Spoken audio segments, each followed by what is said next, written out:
नमस्कार दोस्तों, आप सभी का हार्दिक स्वागत है एक बार फिर से। आज हम बात करेंगे 6 जुलाई के एडिटोरियल सेशन की। आइए करें start. Follow your dreams even if it means standing alone. अपने सपनों का पीछा कीजिए, चाहे इसका मतलब यही क्यों ना हो कि आपको अकेला खड़ा होना पड़े। हो सकता है वो सपना किसी और ने ना देखा हो सकता है सपना देखा हो लेकिन इतनी हिम्मत ना हुई हो कि आगे तक बढ़ा जाए। लेकिन आप उस सपने को ना छोड़िए, लगातार बढ़ते चलिए, सफलता निश्चित रूप से आपकी ही होगी। आशीष क्लासेस ऐप को डाउनलोड कर लीजिए। वेडनेसडे से हम बैच स्टार्ट करेंगे। यहाँ पर एक बैच यहाँ पे मिलेगा आपको 3 मंथ्स की वैलिडिटी के साथ में, एक बैच मिलेगा आपको 1 ईयर के वैलिडिटी के साथ में।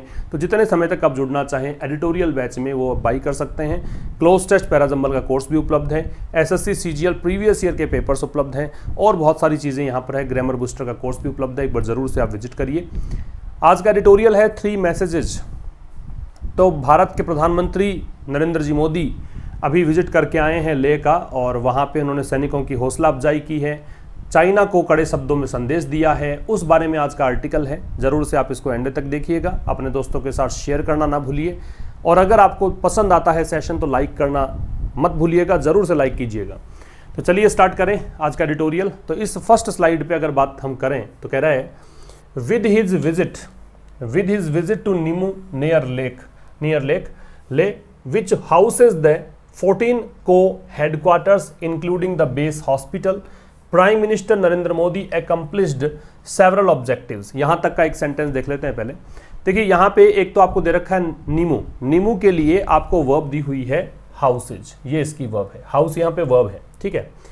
एक आपको सब्जेक्ट दिया हुआ है प्राइम मिनिस्टर नरेंद्र मोदी, और उनके लिए आपको वर्ब दे रखी है accomplished। तो कह रहा है विद हिज विजिट टू नीमू, ये हिज जो है नरेंद्र जी मोदी के लिए है। तो उनका जो भ्रमण हुआ है, उन्होंने जो विजिट किया है नीमू का, नीमू कहाँ पड़ता है? लेह के नज़दीक पड़ता है। विच हाउसेज, हाउस का मतलब यहाँ पे कह सकते हो कि उस लोकेशन में ये चीज़ें भी आती हैं, ठीक है। तो नीमू वो स्थान है जहाँ पर 14 को का मतलब होता है, आप कह सकते हो सब डिवीज़न होती है आर्मी की, आर्मी ट्रुप्स जो होती हैं सब डिवीज़न को बोलते हैं। तो 14 को हेडक्वार्टर्स मतलब आर्मी का एक हेडक्वार्टर है वहाँ पे, इंक्लूडिंग द बेस हॉस्पिटल, वहाँ पे साथ ही में एक बेस हॉस्पिटल भी है।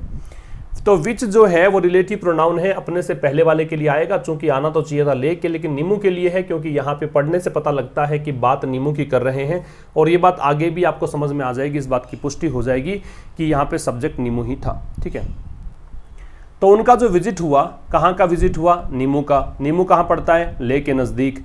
अब नीमू में क्या चीज़ है? नीमू में 14 को हेडक्वार्टर्स है, और क्या है? बेस हॉस्पिटल है। तो इसका विजिट जो हुआ उसमें प्राइम मिनिस्टर नरेंद्र मोदी ने accomplished मतलब पूरा किया। accomplish का मतलब होता है किसी भी काम में सफलता अर्जित करना। तो इन्होंने पूरा किया क्या? several objectives, अनेकों उद्देश्य। ऑब्जेक्टिव्स का मतलब क्या होता है? उद्देश्य, लक्ष्य। जिस लक्ष्य को लेकर वो गए थे वो अनेकों लक्ष्य उन्होंने पूरे किए। अब देखिए इसके पीछे की अगर बात करें तो यहाँ पे एक तो prime minister Narendra Modi, prime minister से पहले कोई भी आर्टिकल नहीं है, क्योंकि जब भी आप इनकम्बेंट पर्सन का नाम लिखते हैं, जो उस पद पर अभी फिलहाल बने हुए हैं, उस व्यक्ति का नाम देते हैं, तो वहाँ पे आप वहाँ डे का प्रयोग नहीं करते हैं। अगर नरेंद्र मोदी नाम हटाकर आप प्राइम मिनिस्टर को यूज करेंगे तो द प्राइम मिनिस्टर यूज किया जाता। एक तो बात ग्रामर की ये थी। दूसरी बात, सेवरल के साथ में जो नाउन है वो कैसी आती है? प्लूरल। तो ये बात नोट करेंगे आप कि सेवरल के साथ में आने वाली नाउन कैसी होगी? प्लूरल होगी। एक बात आप नोट करेंगे कि जब विजिट नाउन के रूप में यूज किया जाएगा, विजिट का प्रयोग किस रूप में होगा? नाउन के रूप में। तो इसके साथ में एक प्रेपोजिशन रिक्वायर्ड होगा, प्रेपोजिशन लगेगा, वो प्रेपोजिशन क्या होगा? टू। याद रखिएगा, विजिट के साथ में प्रेपोजिशन टू का प्रयोग करेंगे। सेवरल के साथ में नाउन आएगी, वो कैसी आएगी? प्लूरल आएगी। एक्म्प्लिश का मतलब सफलता अर्जित करना, लक्ष्य प्राप्ति करना होता है, ठीक है। ये सब बातें हमने की है। विजिट जब वर्ब के रूप में आता है तो प्रेपोजिशन नहीं लगता है, ये भी याद रखिएगा। तो if visit has been used as a verb, जैसा कि आगे आप देखेंगे, अभी एक सेंटेंस मिलेगा आपको, यहाँ पे प्रेपोजिशन नहीं लगेगा। ये एनपी से मतलब है नो प्रेपोजिशन, ठीक। आगे देखिए, ही विजिटेड सोल्जर्स, तो विजिट यहाँ पे वर्ब है, तो देखिए आप आगे कोई प्रेपोजिशन नहीं है, तो ही यहाँ पे प्रोनाउन हो गया, नरेंद्र जी मोदी के लिए आया, तो उन्होंने विजिट किया किसका? सोल्जर्स का, मतलब सोल्जर्स से वो मिले।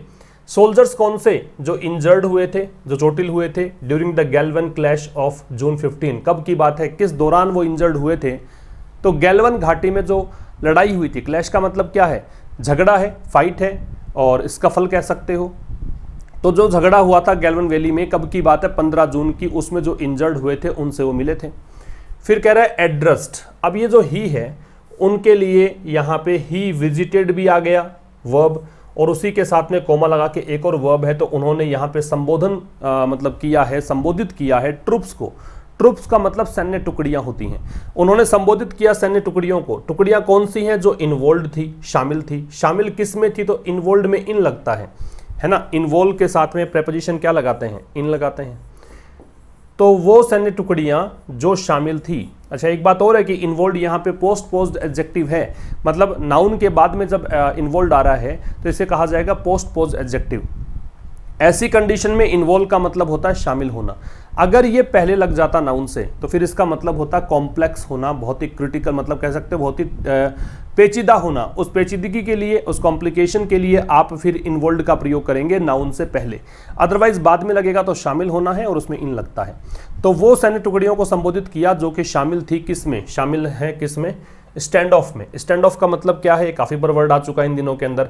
Stalemate, deadlock, stand still, impasse. बाधा को बोलते हैं, रुकावट को बोलते हैं, आगे कोई प्रोग्रेस ना होना, ऐसी कंडीशन को बोलते हैं स्टैंड ऑफ। तटस्थता की स्थिति को बोलते हैं स्टैंड ऑफ। तो जो स्टैंड ऑफ की स्थिति चाइना के साथ बनी हुई है उसमें शामिल है। And was briefed. अब ये देखो, ही सब्जेक्ट है और इसी को देखकर वॉज ब्रीफ्ड है, तो ये पैसिव हो गया। बी के साथ में थर्ड फॉर्म। ब्रीफ का मतलब संक्षेप में जानकारी देना।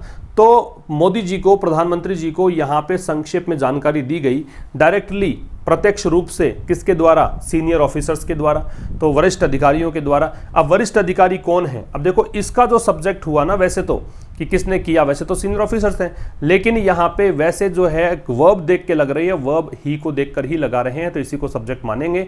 तो वो सीनियर ऑफिशियल्स जो कि इन्वॉल्व थे किसमें? ऑपरेशनल प्रिपेयर्डनेस में। ऑपरेशनल प्रिपेयर्डनेस का मतलब क्या हो गया? प्रिपेयर्डनेस, तैयारियां। ऑपरेशनल का मतलब वो तैयारियां जो इनको ऑपरेशन चलाते हैं ना, ऑपरेशन समय समय पर आर्मी अपने ऑपरेशन चलाती है कि भाई ये ऑपरेशन है, इसके तहत हम इस गतिविधि को अंजाम देंगे। तो उस प्रकार का ऑपरेशन की तैयारी में जो शामिल थे, हु आर। अब ये हु है वो सीनियर ऑफिशियल्स के लिए है, इसी कारण से आर है। वो ऑफिसर्स जो कि ऑल्सो कंडक्टिंग मिलिट्री टॉक्स, जो कि मिलिट्री टॉक्स में भी मतलब कंडक्ट कर रहे हैं, सैन्य स्तर की, जो सैनिक स्तर की बातचीत है वो भी कर रहे हैं with China's People's Liberation Army. किसके साथ? चाइना की आर्मी है, पीपल्स लिबरेशन आर्मी, इसके साथ। बात समझ में आ गई? समझिएगा फिर से। उन्होंने सोल्जर्स को विजिट किया, सोल्जर्स से मिलने गए। कौन से सोल्जर्स? जो गैलवन क्लैश हुआ था 15 जून को, उसमें जो चोटिल हुए थे, उन सोल्जर्स से मिलने गए। साथ ही में उन्होंने जो ट्रुप्स इन्वॉल्व थी स्टैंड ऑफ में चाइना के साथ जो तटस्थता बनी हुई है, जो गतिरोध बना हुआ है, उसमें जो शामिल हैं सैन्य टुकड़ियां, उनको संबोधित भी किया। इनको सीनियर ऑफिसर्स के द्वारा सूचना दी गई। सीनियर ऑफिसर्स कौन से? जो कि ऑपरेशनल प्रिपेयर्डनेस में शामिल हैं, उन ऑफिसर्स के द्वारा। और वो ऑफिसर्स जो कि मिलिट्री टॉक्स में, मतलब बातचीत में, मिलिट्री टॉक्स करने के लिए इन्हीं को भेजा जाता है, उन सैनिकों की बात कर रहे हैं। तो वो सैनिक जो कि मिलिट्री टॉक्स कंडक्ट कर रहे हैं, किसके साथ में? चाइना की आर्मी के साथ में। क्लियर है ये बात आपको? तो यहाँ पे स्टैंड ऑफ का मतलब आपको देखना था, वॉज ब्रीफ्ड है, ये पैसिव वॉइस से ही समझना था। बी के साथ थर्ड फॉर्म। ब्रीफ का मतलब संक्षेप में जानकारी देना होता है। आ जाइए नेक्स्ट पर। In his speech to soldiers at Nimu. मैंने कहा था ना नीमू किस स्थान की बात है, तो नीमू की ही बात हम करेंगे। तो कह रहा है कि अपने भाषण में, इन मतलब में, हिज स्पीच मतलब अपना भाषण, हिज पजेसिव एडजेक्टिव नाउन लगता है। अपना भाषण जो था सैनिकों को दिए गए भाषण में, कहां पर? नीमू पर। तो ये स्थान का नाम है, इस कारण से एट का प्रयोग है। समझ रहे हो? तो ये कह रहा है अपना जो भाषण था नीमू, एक पर्टिकुलर प्लेस की बात आप कर रहे हो, इस कारण से एट का प्रयोग है। ही एड्रेस्ड, उन्होंने संबोधन किया। ही यहाँ पे मोदी जी के लिए है। उन्होंने संबोधन किया डिफरेंट ऑडियंसेस एज वेल। उन्होंने अलग अलग श्रोताओं को संबोधित किया। ऑडियंसेस क्यों है? देखिए, मान लीजिए क्रिकेट मैच चल रहा है, स्टेडियम है, स्टेडियम में ऑडियंस मौजूद है, वहां पे ऑडियंसेस नहीं करोगे, क्योंकि एक स्टेडियम में सारे के सारे देखने वाले कौन हैं? देखने वाले सारे के सारे एक स्टेडियम में उसी मैच को देखने वाले हैं। अगर मान लीजिए अलग अलग स्टेडियम में टेलीकास्ट किया जाए उसी मैच को, तो फिर ऑडियंसेस कहा जाएगा। इसी कारण से यहाँ पे ऑडियंसेस है, क्योंकि यहाँ पे उन्होंने अलग अलग लोगों को अलग अलग बातें में संबोधित की है। अब कौन कौन से समझ में आपको आ जाएगा। तो अपने स्पीच में जो सोल्जर्स को उन्होंने स्पीच दिया नीमू नामक स्थान पर, उन्होंने संबोधित किया अलग अलग ऑडियंसेस को भी। एज वेल का मतलब यहाँ पे टू का अर्थ दे रहा है। एज वेल यहाँ पे किसका मीनिंग दे रहा है? टू का। तो उन्होंने ऑडियंसेस को भी संबोधित किया with the biggest message for the Chinese leadership. अब सबसे बड़ा मैसेज इसमें क्या था, विद का मतलब साथ, द बिगेस्ट मैसेज मतलब सबसे बड़ा संदेश किसको था, चाइनीज लीडरशिप, चाइनीज नेतृत्व को। तो चाइना के नेतृत्व, चाइना के जो लीडरशिप है उसको सबसे बड़ा मैसेज इन्होंने दिया, जहां पे उन्होंने क्या कहा, वेयर, जहां ही सेड, उन्होंने कहा that the age of expansionism is over. उन्होंने कहा कि जो युग है, एज का मतलब युग है, एक्सपेंशनिज्म का मतलब होता है विस्तारवाद, एक्सपेंशन का मतलब विस्तार करना, एक्सपेंस होता है ना विस्तार, एक्सपेंशन का विस्तार, एक्सपेंशनिज्म विस्तारवाद, इज ओवर, वो खत्म हो गया है, ये इन्होंने कहा। तो ही जो सब्जेक्ट है इसकी वर्ब यहां पे आपको दे रखी है सेड, फिर द एज है तो इसकी वर्ब दे रखी है इज। अब ये खत्म हो गया है, ओवर का मतलब समाप्त होना है, एज का मतलब होता है युग, तो एज के स्थान पर आप इपोक भी यूज कर सकते हैं, आप ईओन यूज कर सकते हैं, इसके अलावा आप यूज कर सकते हैं एयन, ईयन, इसको ईयन पढ़ते हैं ना, एज, इपोक, ईओन, ईयन, ये सब युग के सिनोनिम्स हैं। एरा तो होता ही, खैर एरा भी यूज कर सकते हैं, ठीक है, ये सब युग के सिनोनिम्स हैं। तो कह रहा है कि भाई इन्होंने अलग अलग ऑडियंसेस को संबोधित किया है, इसमें सबसे बड़ा संदेश तो किसके लिए था, चाइनीज लीडरशिप को था, जहां उन्होंने कहा कि जो युग है विस्तारवाद का वो खत्म हो चुका है, calling this the era of evolution, calling this, इसको कहते हुए, इसको ये संज्ञा देते हुए, कॉलिंग यहाँ पे प्रेजेंट पार्टिसिपल का काम करेगा, क्योंकि जब आईएनजी फॉर्म से शुरुआत कर रहे हो आप और उससे किसी वर्ब का निर्धारण नहीं होता है, अगर किसी वर्ब को डिटरमिन नहीं करते हैं आप इससे, तो इसका मतलब आप ये मान के चलिए कि वो कॉलिंग जो है वो क्या है, प्रेजेंट पार्टिसिपल फॉर्म में है। तो कहना चाह रहा है calling this the era of evolution, evolution का मतलब होता है विकास, डेवलपमेंट को बोलते हैं इवोल्यूशन, तो इसको, ये इसका मीनिंग है, ठीक है, ये दोनों एक दूसरे के मीनिंग में बातें की है। तो कह रहा है इसको ये कहते हुए कि ये जो युग है वो कैसा युग है, विकास का युग है, विकासवाद है।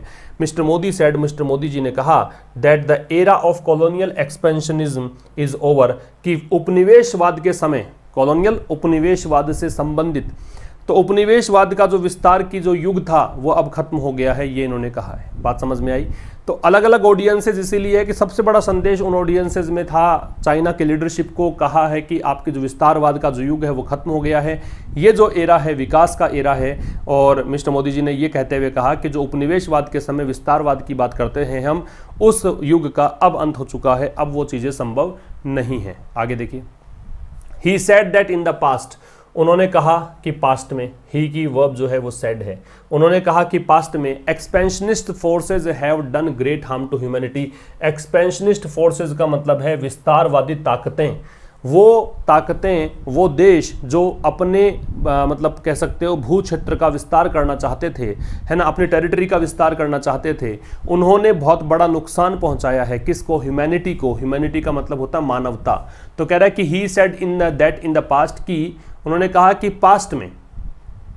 पास्ट में जो एक्सपेंशनिस्ट फोर्सेज हैं, जो विस्तारवादी ताकतें हैं, अब इसके लिए वर्ब दे रखी है हैव, इन्होंने क्या किया है, हैव डन, उन्होंने किया है ग्रेट हार्म, बड़ा नुकसान, टू ह्यूमैनिटी, नुकसान किसको पहुंचाया है, ह्यूमैनिटी को, मानवता को, एंड हैड बीन इरेज्ड और फोर्स्ड टू रिलेंट। अब ये हैड बीन किसके लिए है, ये इन्हीं के लिए है, और पैसिव वॉइस दे रखा है हैड बीन इरेज, क्योंकि बीन के साथ थर्ड फॉर्म है, तो बी का कोई भी रूप हो और थर्ड फॉर्म हो तो पैसिव कहलाता है। इरेज का मतलब होता है मिटा देना।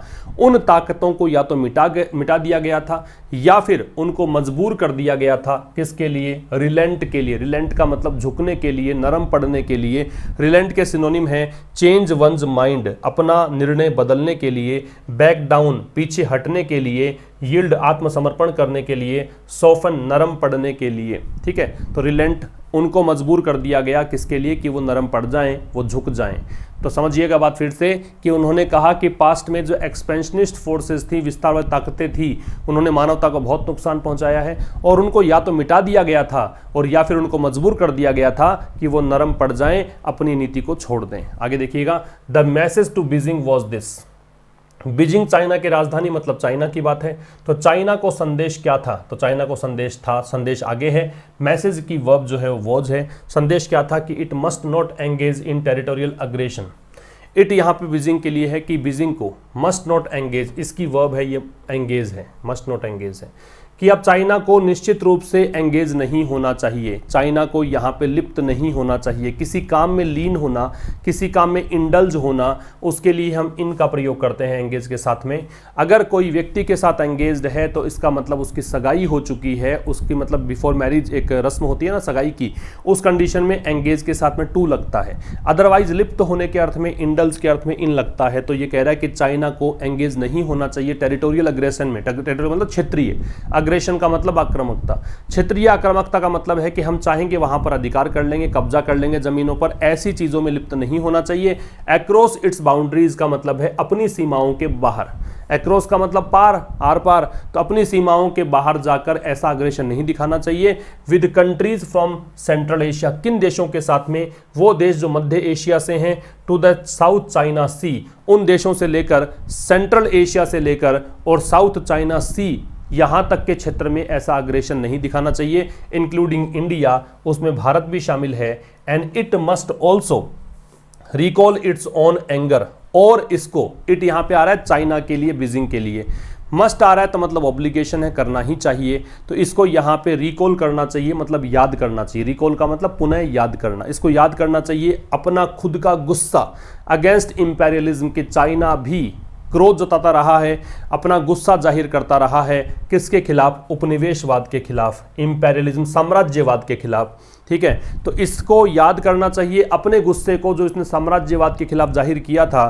That so many in the PRC's leadership have decried, और वो इंपेरियलिज्म की बात कर रहा है जिसने सो मैनी मतलब अनेकों, इन द पीआरसीज पब्लिक रिपब्लिक, और मतलब ये है पीपल रिपब्लिक ऑफ चाइना है, ये मतलब चाइना के लिए कहा जाता है।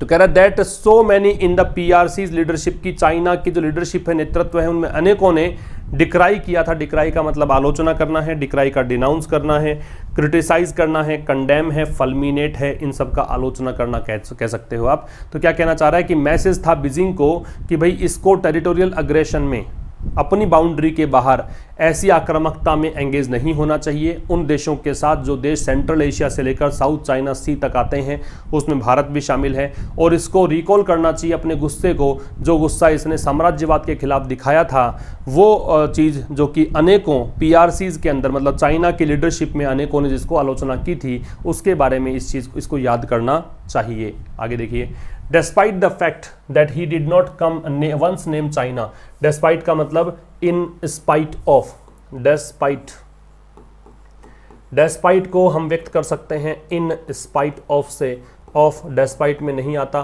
इन स्पाइट में आता है। इसी को आप नॉट विद स्टैंडिंग भी लिख सकते हैं, लेकिन नॉट विद स्टैंडिंग शुरुआत में नहीं लगता है, लास्ट में लगता है। नॉट विद स्टैंडिंग का मतलब भी के बावजूद होता है, ठीक है।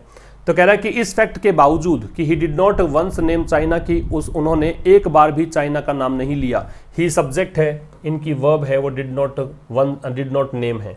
डिड के साथ में V0 लगाते हैं तो नेम ही आएगा, नेम से अनेम्ड नहीं आएगा। तो इस फैक्ट के बावजूद कि उन्होंने एक बार भी चाइना का नाम नहीं लिया, the message appeared to have hit home, ये जो है हिट होम, ये एक फ्रेज है, इसका मतलब है टू हैव इंटेंडेड इफेक्ट, कि जो आपका इरादा था वो प्रभाव पड़ा है, और रीच एन इंटेंडेड टारगेट, जो आपका लक्ष्य था वहां तक पहुंच गया है।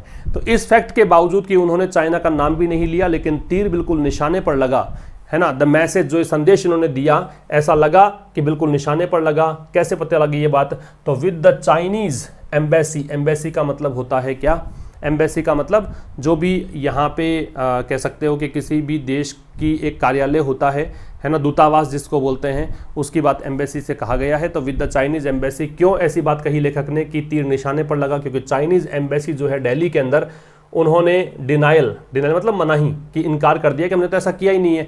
इशू का मतलब जारी करना, तो इन्होंने कहा कि हमने तो विस्तारवाद की नीति अपनाई ही नहीं है। That it had made any expansionist moves, it यहाँ पे चाइना के लिए है कि चाइना ने कोई भी विस्तारवादी नीति नहीं अपनाई, नहीं इसलिए क्योंकि डिनाइल दे रखा है, इनकार कर दिया इस बात से कि हमने कोई विस्तारवादी नीति नहीं अपनाई है। इसका मतलब मोदी जी का तीर बिल्कुल निशाने पर लगा। आगे देखिए, नेक्स्ट आपको दे रखा है the prime minister also addressed other countries, prime minister ने अन्य देशों को भी संबोधित किया। तो प्राइम मिनिस्टर सब्जेक्ट, अब देखो दे लग रखा है क्योंकि नाम यहाँ पे शामिल नहीं है, प्राइम मिनिस्टर नरेंद्र मोदी नहीं लिख रखा तो दे लगा हुआ है। तो प्राइम मिनिस्टर ने एड्रेस किया। ऑल्सो की कंडीशन देख लो, ऑल्सो जो है मैन वर्ब के पहले लग रहा है, हेल्पिंग वर्ब होता तो हेल्पिंग वर्ब के बाद में आ जाता। तो प्राइम मिनिस्टर ने यहाँ पे संबोधित किया है अन्य देशों को, अदर के साथ में प्लूरल नाउन लगाते हैं अन्य देशों को।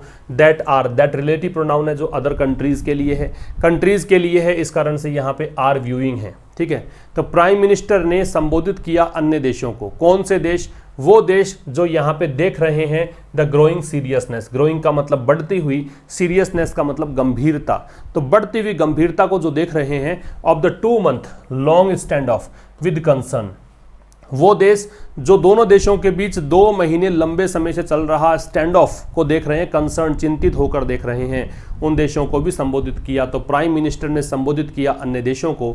देश कौन से? जो बढ़ती हुई सीरियसनेस को, ग्रोइंग यहाँ पे प्रेजेंट पार्टिसिपल कहा जाएगा क्योंकि देख सकते हैं आपकी एडजेक्टिव का काम कर रहा है, सीरियसनेस यहाँ पे नाउन है। क्या कहना चाहता है देखो, प्रेजेंट पार्टिसिपल है ये, प्रेजेंट पार्टिसिपल, ठीक है। सीरियसनेस यहाँ पे क्या काम कर रहा है? नाउन का काम कर रहा है, और ये यहाँ पे एडजेक्टिव का काम कर रहा है, ठीक है।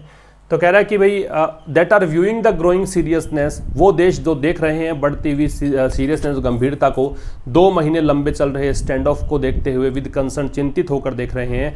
कैसे उन्होंने संबोधित किया? As he spoke about India's tradition of peace with bravery, उन्होंने जैसे कि बताया, ही यहाँ पे मोदी जी के लिए है, स्पोक इसकी वर्ब है, इन्होंने बोला किस बारे में? भारत की परंपरा के बारे में। परंपरा कैसी? कि ऑफ पीस, की शांतिवादी परंपरा का अनुसरण करता है भारत, और वो भी कैसे करता है? ब्रेवरी के साथ, बहादुरी के साथ। इंडिकेटिंग, ये संकेत देते हुए, ये भी प्रेजेंट पार्टिसिपल है, बीच में आईएनजी हो और कंटिन्यूअस एक्शन को डिनोट करता हो तो उसे आप कहेंगे प्रेजेंट पार्टिसिपल। ये करते हुए the diplomatic options would be exhausted before any action, कि कोई भी कार्यवाही करने से पहले जितने भी डिप्लोमेटिक एक्शन ऑप्शंस हो सकते हैं, कूटनीतिक विकल्प हो सकते हैं, उन सभी का उपयोग किया जाएगा। ये वुड बी एग्जॉस्टेड है, ये तो देखो आपका सब्जेक्ट हो ही गया, इसकी वर्ब है वुड बी एग्जॉस्टेड, पैसिव, वही से मॉडल के साथ बी प्लस वर्ब की थर्ड फॉर्म पैसिव हो गया। तो ये कह रहा है कि डिप्लोमेटिक ऑप्शंस को क्या किया जाएगा? एग्जॉस्ट किया जाएगा। एग्जॉस्ट का मतलब उसका इस्तेमाल किया जाएगा, या कोई भी उपाय छोड़ा नहीं जाएगा, हर उपाय काम में लिया जाएगा, है ना। ये कहना चाह रहा है लीव नो स्टोन अनटर्न्ड, इसका मतलब है हर उपाय करके देखना, कोई भी चीज़, कोई विकल्प ना छोड़ना, ठीक है। तो हर एक उपाय किया जाएगा, इस चीज़ को काम में लिया जाएगा। बात समझ में आ गई आपको?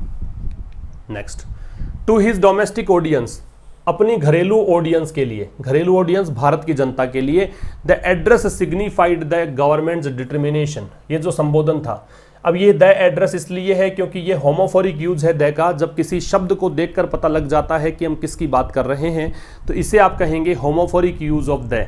तो वो शब्द अपने आप बता रहा है तो होमोफोरिक यूज है। तो डोमेस्टिक ऑडियंस के लिए, ऑडियंस इसीलिए कहा था कि चाइना को संबोधित किया, देशों को संबोधित किया, फिर भारत की बात है तो इसलिए ऑडियंस अलग अलग हो गए ना, सुनने वाले अलग अलग हो गए। तो अपनी घरेलू ऑडियंस के लिए जो एड्रेस था, ये संबोधन था सिग्निफाइड। सिग्निफाइड का मतलब आप कह सकते हो कोई चीज़ का महत्व बताना, सिग्निफाइड द गवर्नमेंट्स डिटर्मिनेशन। तो इस बात का मतलब ये निकला कि भारत की जनता ने समझा कि गवर्नमेंट की दृढ़ निश्चयता को समझा, टू फेस द चैलेंज, की गवर्नमेंट दृढ़ निश्चय है किसके लिए? चैलेंज को फेस करने के लिए, चुनौती का सामना करने के लिए। At the line of actual control, चुनौती का सामना कहाँ करना है? एलएसी पर, एलएसी की फुल फॉर्म है ये।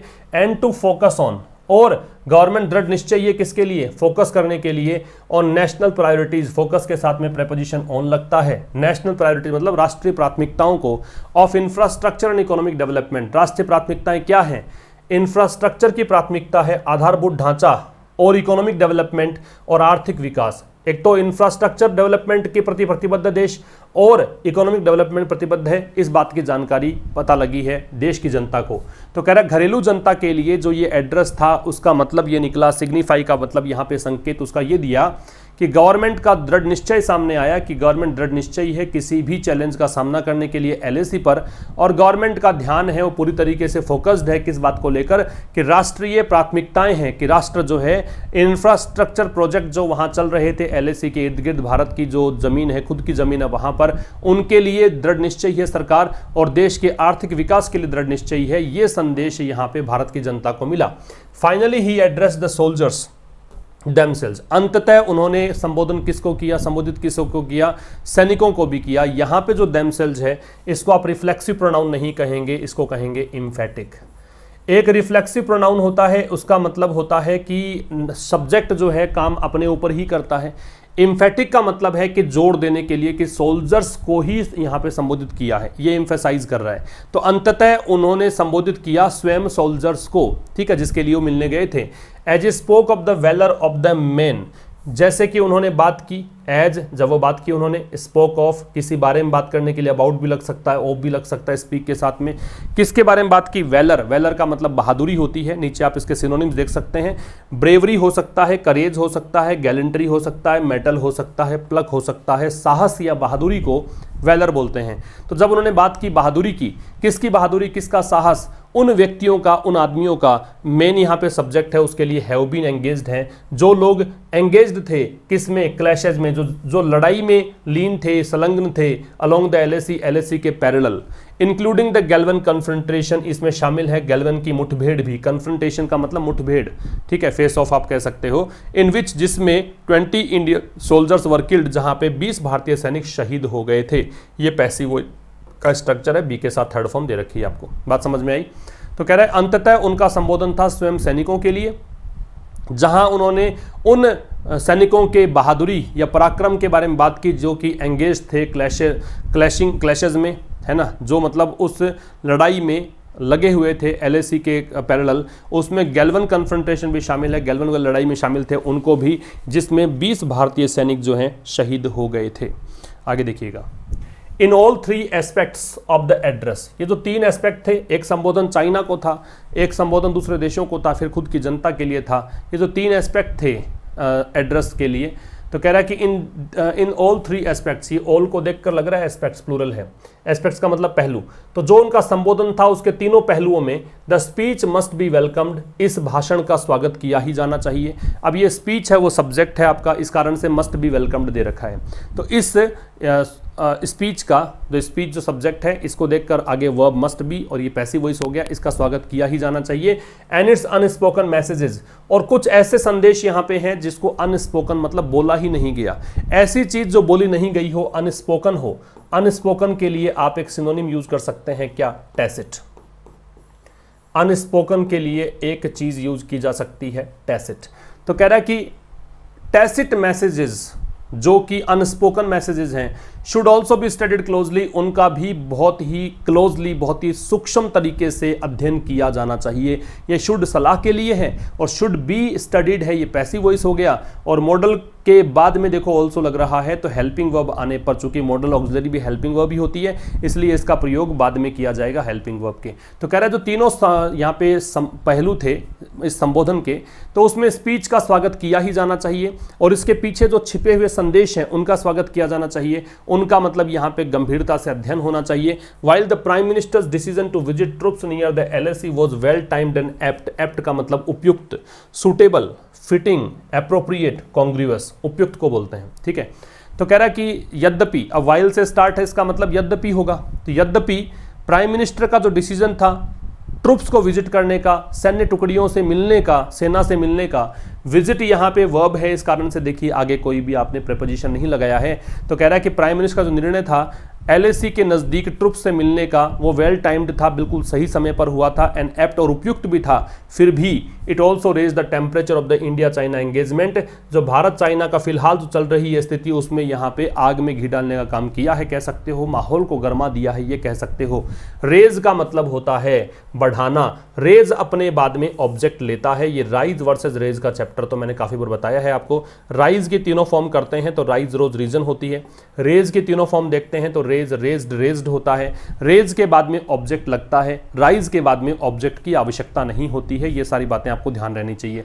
तो कह रहा है कि इसने टेम्परेचर बढ़ा दिया है भारत चाइना एंगेजमेंट का, है ना। भारत और चाइना के बीच जो फिलहाल चल रही स्थिति है उसका तापमान बढ़ा दिया है, गर्मा गर्मी बढ़ा दी है।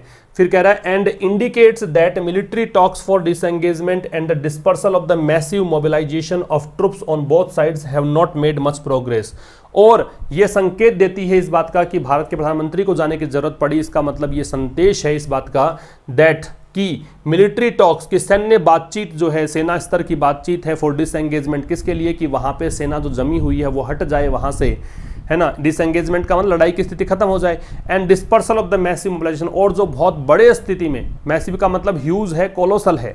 मैसिव का मतलब होता है ह्यूज या फिर मैसिव का मतलब होता है कोलोसल, और जो बहुत बड़े स्तर पर वहां पे मोबिलाइजेशन हो रखा है, मतलब सेना का जमावड़ा है, सेना वहां पे जमी हुई है, उसका डिस्पर्सल मतलब बिखेरना, स्प्रेड कर देना, तो वो वहां से हट जाए, वो सब वापस लौट जाए। ऐसी जो चीज़ है ट्रुप्स का ऑन बोथ साइड्स, दोनों साइड से, भारत की साइड से भी और चाइना के साइड से भी, have not made much progress. इन दोनों ही चीज़ों में क्या है, ज़्यादा प्रोग्रेस नहीं हुई है, समझ में आता है इस विजिट से। तो कह रहे यद्यपि प्राइम मिनिस्टर का जो डिसीजन है विजिट करने का ट्रुप्स को LAC के नज़दीक बिल्कुल सही समय पर था, उपयुक्त था, लेकिन इसने तापमान भी बढ़ा दिया है। और संकेत करती है ये चीज़, प्राइम मिनिस्टर का जो विजिट है वो यहाँ पे संदेश देता है, संकेत करता है कि सैन्य स्तर की जो बातचीत हो रही है डिसएंगेजमेंट के लिए, और जो बहुत बड़ी स्थिति, बहुत बड़ी मात्रा में वहाँ पे जो सैनिक मौजूद हैं उनके डिस्पर्सल के लिए, उनको हटाने के लिए, उसमें ज़्यादा प्रोग्रेस नहीं हुई है। आगे देखिए, आगे यहाँ पे दे रखा है the contrast in his tone from just 2 weeks ago. Contrast का मतलब होता है विरोधाभास। तो उनकी टोन में जो विरोधाभास था फ्रॉम जस्ट 2 वीक्स अगो, किस चीज से विरोधाभास, कि पिछले 2 वीक पहले उन्होंने कुछ कहा था, उससे अलग बात इन्होंने अब की बार की थी, है ना। 2 वीक पहले कुछ अलग बोला था, वहां से कुछ कंट्रास्ट इन्होंने अब बोला। अब 2 वीक पहले क्या बोला, when he reassured the nation, जब उन्होंने देश को पुनः विश्वास दिलाया था, ही यहाँ पे नरेंद्र जी मोदी के लिए है, जब उन्होंने देश को पुनः विश्वास दिलाया था कि नीदर हैज एनीवन ट्रांसग्रेस्ड, कि ना ही तो किसी ने अतिक्रमण किया है। ट्रांसग्रेस का मतलब होता है अतिक्रमण करना, ट्रांसग्रेस का मतलब नियमों का उल्लंघन करना, वायलेट या फ्लाउट या ओवरस्टेप, ये सब हो सकते हैं। ट्रांसग्रेशन बता देता हूं मैं आपको, ट्रांसग्रेशन जो वर्ड होता है इसके लिए आप सिनोनिम यूज कर सकते हैं फ्लाउटिंग, या फिर यूज कर सकते हैं ओवरस्टेपिंग, ओवरस्टेपिंग, या फिर आप यूज कर सकते हैं इसके लिए वायलेशन, या फिर यूज कर सकते हैं कॉन्ट्रावेंशन। ये सब मतलब इसके सिनोनिम्स हैं। इसका मतलब क्या होता है, उल्लंघन कह सकते हो, नियमों को तोड़ना कह सकते हो, ठीक है। तो ना ही तो किसी ने अतिक्रमण किया, ये बात उन्होंने 2 वीक पहले कही थी, और ना ही, नीदर के साथ में क्या लगता है, नोर, ये ध्यान रखिएगा, is anyone inside Indian territory, और ना ही कोई भारत की सीमा के अंदर है। तो यहां पे समझिए एक बात कि नोर से स्टार्ट होता है तो इन्वर्जन लगता है, तो इज है वो एनीवन को देखकर है। नीदर से स्टार्ट हो तो इन्वर्जन लगता है, तो एनीवन को देखकर यहां पे हैज है। जैसे देयर को देखकर हम इन्वर्जन का कॉन्सेप्ट समझते आए हैं, वैसे ये कॉन्सेप्ट भी समझने योग्य है कि जब भी आपको सब्जेक्ट मिलता है बाद में तो उसको देखकर वर्ब लगाते हैं, अगर सेंटेंस का स्टार्ट नीदर या नोर से हुआ तब भी। आगे कह रहा है इंडिकेट्स, तो ये दर्शाता है that the situation is far more serious, की सिचुएशन जो है वो गंभीर से भी ज्यादा है। फार मोर, फार का प्रयोग डिग्री कंपैरेटिव से पहले तब करते हैं जब आपको इंटेंसिटी बढ़ानी होती है डिग्री कंपैरेटिव की।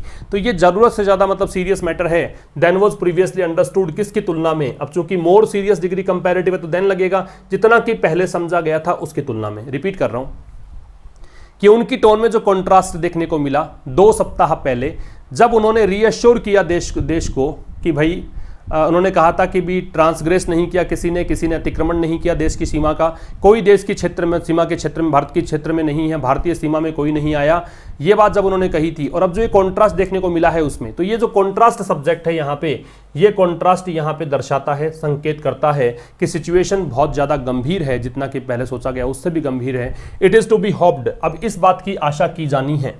इट यहाँ पे सब्जेक्ट, इज यहाँ पे वर्ब, टू बी होप्ड का मतलब ऐसा किया जाना है, यट टू मतलब yet to happen, you can say, है ना, यट टू हैपन अभी तक बाकी है। तो it is to be hoped, ऐसी आशा की जाती है या की जानी है दैट द गवर्नमेंट, की गवर्नमेंट जो है which has thus far not given the nation the full picture, जिसने अब तक, विच यहाँ पे गवर्नमेंट के लिए है तो गवर्नमेंट को देखकर हैज है, जिसने अब तक, 10 फार का मतलब सो फार, जिसने अब तक देश को सही तस्वीर नहीं दिखाई है, नहीं दी है, सही चीजें नहीं बताई है। किस बात को लेकर, ऑन व्हाट हैज हैपेंड, इस बात को लेकर कि क्या हुआ है, क्या वास्तव में घटित हुआ है, ये नहीं बताया है देश को।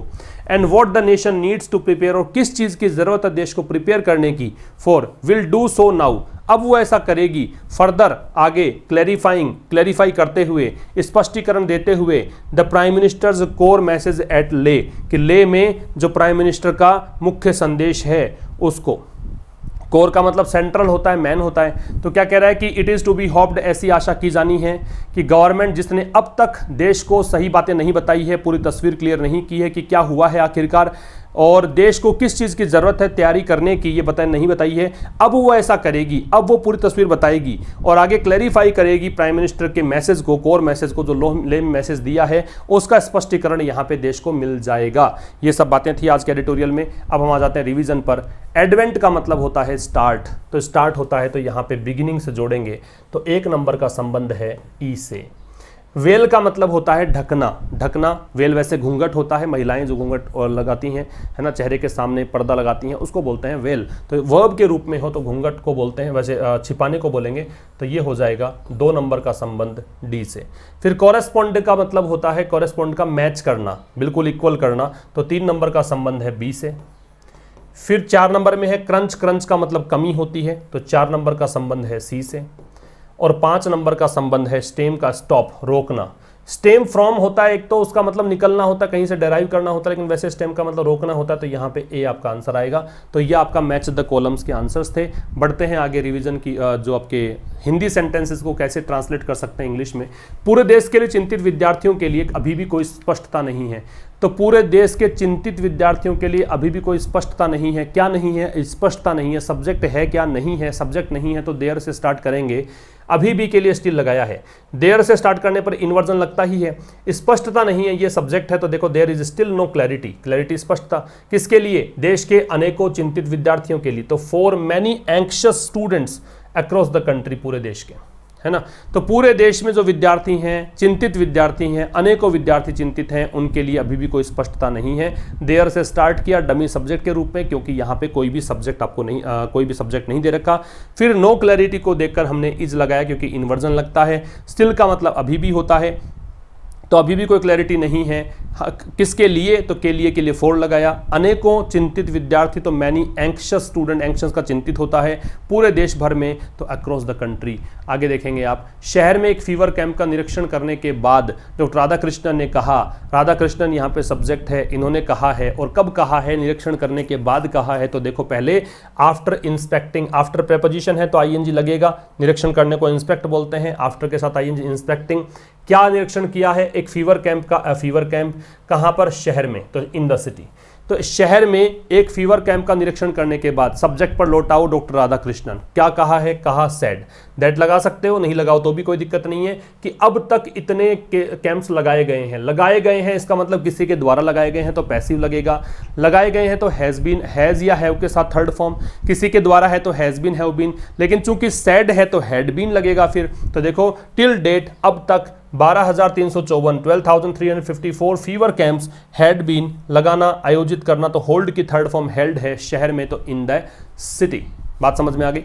तो कह रहा है कि after inspecting a fever camp in the city, एक फीवर कैंप का निरीक्षण करने के बाद डॉक्टर राधाकृष्णन ने कहा, तो सैड, अब तक टिल डेट इतने फीवर कैंप्स, तो ये आगे फीवर कैंप्स लगाए गए हैं। चूंकि कोई भी काम हुआ है उसके लिए प्रेजेंट परफेक्ट लगाते हैं, पैसिव में बीन जोड़ते हैं, लेकिन चूंकि सैड का प्रयोग था तो हैज़ और हैव को हैड में कन्वर्ट करना है, तो had been held. In the city मत लगाइए चाहिए, क्योंकि इन द सिटी पहले आ चुका है, एक ही बात है। आगे देखिएगा, जब पहले लॉकडाउन की घोषणा की गई तो प्रवीण ने अपने को बाहरी दुनिया से अलग रखना और जो वो सबसे अधिक पसंद करते हैं उस काम में लगाना तय किया। तो जब पहले लॉकडाउन की घोषणा की गई तो when the first lockdown was announced, passive voice से घोषणा किसी के द्वारा हुई, घोषणा की गई, पास्ट की बात कर रहा है, पास्ट इंडेफिनिट का पैसिव बनाया है तो वाज वर्ड से बनेगा। तो when the first lockdown was announced, subject कौन है? प्रवीण। प्रवीण ने क्या तय किया? तो प्रवीण डिसाइडेड, प्रवीण ने तय किया क्या? कि वो अपने आप को दुनिया से दूर रखेंगे, to shut himself from the outside world, बाहरी दुनिया से अलग। तो शट फ्रॉम किसी भी चीज़ से, इसका मतलब दूर रखना है, अपने आप को बाहरी दुनिया से दूर रखेंगे। और क्या करेंगे? अपने आप को लगाएंगे, लगाने को एंगेज इन, किसी उस चीज़ में जो वो सबसे अधिक पसंद करते हैं। सबसे अधिक पसंद करते हैं तो लव्स आना चाहिए था, चूंकि इन्होंने पास्ट की बात की है, सैड कहा है, अनाउंस ये डिसाइडेड किया है, इस कारण से यहाँ पे लव्स के स्थान पे लव्ड आया है। ये प्रवीण वही है जो फैमिली मैन, अगर आपने देखा हो वेब सीरीज, उसके निदेशक, उन डायरेक्ट करने वाले व्यक्ति हैं प्रवीण, उन्हीं की बात है। तो जब पहले लॉकडाउन की घोषणा की गई थी, तो when the first lockdown was announced, Praveen ने अपने आप को बाहरी दुनिया से अलग रखना और ये तय किया तो प्रवीण डिसाइडेड, क्या तय किया, अपने आप को अलग रखना। तो शट हिमसेल्फ, अपने आप को हिमसेल्फ आएगा, किससे अलग रखना है, आउटसाइड वर्ल्ड से। और लिप्त होना है किस में, एंगेज होना है किस में, तो एंगेज इन। चूंकि डिसाइडेड टू लग गया था, तो जैसे यहाँ पे V0 का प्रयोग किया है, वैसे यहाँ भी V0 आ गया। लिप्त होने को इन लगाते हैं किसी उस चीज में जो वो सबसे अधिक पसंद करते हैं तो लव्स, लेकिन चूंकि पास्ट का है तो इसलिए लव्ड कर दिया। आगे देखिए इडियम्स हैं। He is nuts about you. Nut का मतलब होता है किसी के बारे में एंथुजियास्टिक होना, उत्साहित होना, बहुत ज्यादा प्रेम करना, तो he is in love with you. ये सेंटेंस आप बना सकते हो, I am in nuts with you, मैं तुमसे प्रेम करता हूं। ही इज नट्स अबाउट यू, है ना, nuts about you, I am nuts about you, तो इसका मतलब आप उससे प्रेम, मतलब वह आपसे प्रेम करता है। It is a piece of cake. Piece of cake का मतलब होता है बिल्कुल सिंपल सी बात होना, इट इज क्वाइट सिंपल। और let's talk turkey. Talk turkey का मतलब होता है कोई सीरियस बात करना। Let's begin to talk seriously. ये क्या है, उस समय का है जब उपनिवेशवाद का युग हुआ करता था, तो देशों के बीच में मतलब कुछ व्यापार की बातें, टर्की मतलब एक पक्षी भी होता है, उसका जो बाल्टरिंग होती थी, मतलब विनिमय होता था ना, उसकी बात करना। तो बिजनेस की बात करने को टर्की बोलते हैं। वैसे तो बिजनेस की बात सीरियस ही होती है, इसलिए सीरियसली कहा है। तो ये आज आपका एडिटोरियल था। हमारी मुलाकात होगी कल शाम 5 बजे। तब तक के लिए नमस्कार। Thank you very much.